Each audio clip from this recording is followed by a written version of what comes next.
boys and girls, here with another Easter story. This one's Easter Egg by Jan Brett, and it's published by Penguin Books. Cheer up, spring is here. Time to start on my first ever Easter egg, Hoppy said. Each year, the bunny who decorated the winning egg got to help the Easter rabbit hide the eggs on Easter morning.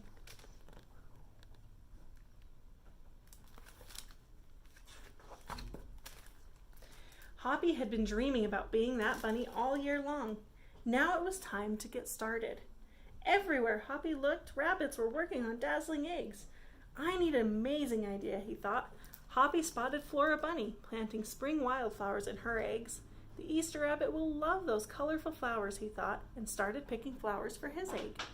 Here's a basket for your flowers, Hoppy, Flora said.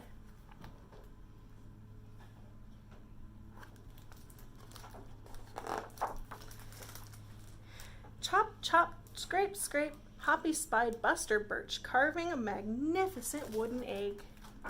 I wish I had some wood for my egg, he wished out loud. Here you go, Hoppy, Buster Birch said, and he put a smooth, round piece of wood in Hoppy's basket. Thank you, Buster, Hoppy said.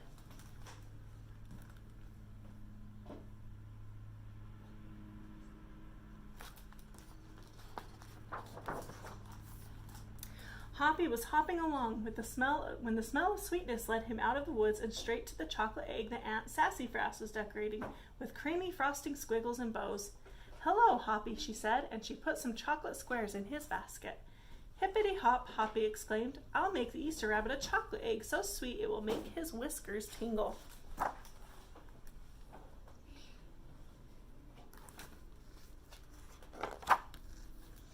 Then Hoppy saw Granny Irene decorating one of her fabulous story eggs.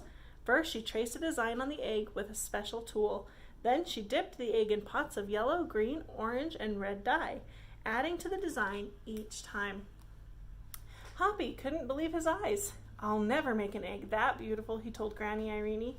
She smiled. Try, she said, giving him one of her special tools.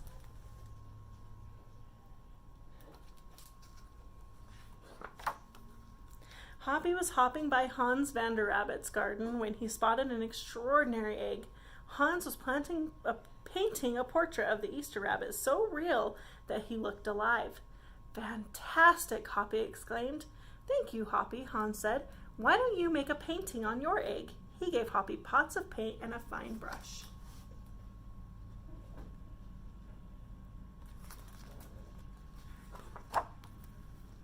As Hoppy bounced along, a loud boing nearly knocked him off his feet. It was a whirling, twirling, mechanical egg. Whoa, Hoppy said. That's an unusual egg. Would you like to make one? Roberto asked. Hoppy tried hard, but the harder he tried, the more parts and pieces piled up around him. Thank you, Roberto, he sighed, but I think I better make the egg that is right for me.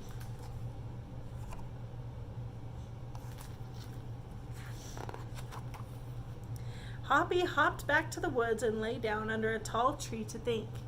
Making a beautiful egg is harder than I imagined, he thought.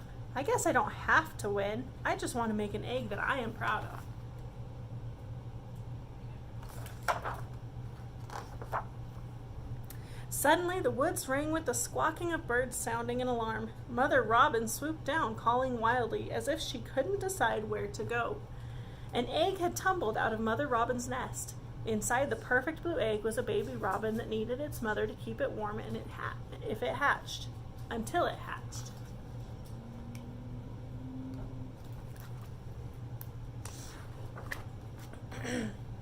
Hoppy knew what he had to do. He sat down carefully and covered the blue egg with his soft, warm fur. I'll take care of you the best I can, he whispered. Relieved, Mother Robin chirped and settled down on her other 2 eggs.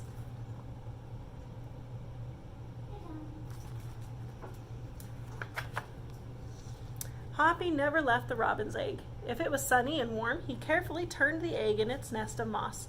If it was rainy and cold, he kept the egg covered and dry. At night, wild animals passed by. Hoppy crouched down and stayed hidden in the ferns. Often he heard strange noises coming from above, but Hoppy didn't run away.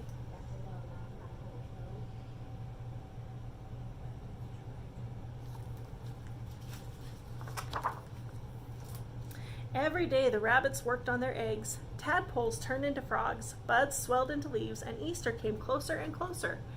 Finally, it was time for the rabbits to take their eggs to the glen. They had forgotten all about Hoppy, who was quietly sitting on the blue egg under the tall tree in the woods.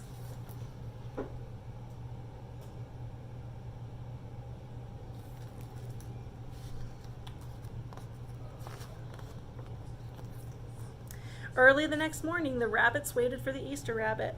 Suddenly, a beautiful wagon rolled toward them out of the mist, and stopped. The Easter bunny stepped down from the wagon and admired the decorated eggs one by one.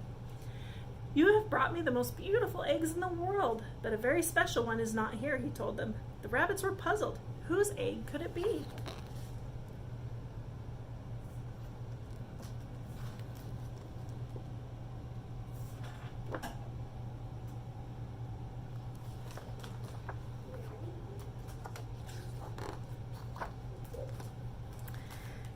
"Fill my wagon with your wonderful eggs," he said. "When I return, I will show it to you."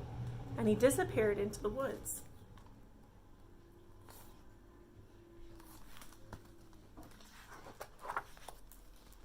He came back with Hoppy, looking scruffy and bedraggled. "Hoppy has an amazing egg to be proud of," the Easter rabbit told them. He has kept Mother Robin's egg warm and safe until her baby bird hatched, and she could take care of it." The Easter rabbit placed the empty blue shell in the place of honor atop the wagon. Now they were ready to go.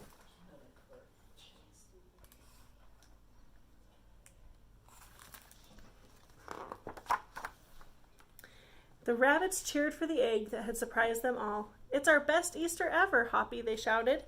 Then the brave little bunny and the Easter rabbit rode off together to hide the eggs for girls and boys to find on Easter morning. That was a pretty nice thing that Hoppy did, huh? I hope you guys had a great Easter.